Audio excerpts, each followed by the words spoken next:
Orang OCD je yang boleh relate masalah ni. Nak gulung kabel kan. Okey, orang OCD dia tak boleh gulung kabel macam ni. Nampak tak sama, so dia akan samakan. Okey, dah sama. Lepas tu letak atas meja, dia still boleh terburai lagi. So what is the solution? Ni guys, solution untuk orang-orang OCD memang sangat-sangat berguna guys. Benda ni dia kabel management. Korang buka, dia boleh buka dekat dalam ni, kau boleh letak kabel tau. Letak kabel, lepas tu boleh tutup.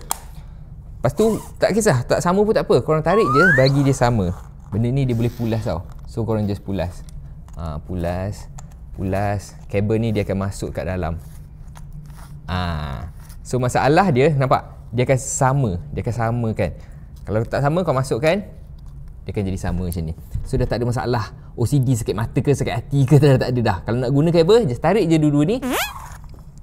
Kau boleh guna kabel korang. Lepas tu nak simpan, kau boleh pulas lagi macam aku buat tadi tu. So dia tak adalah nampak semak kabel tak sama ke apa kan. Kat sini dia dah boleh samakan. Secure dekat sini and boleh letak kat dalam poket korang je. Okay, so kalau korang nak, beg kuning dah ada dekat dalam video ni. Hopefully membantu untuk orang-orang yang ada OCD. Sebab benda ni aku sendiri yang alami, memang benda ni function.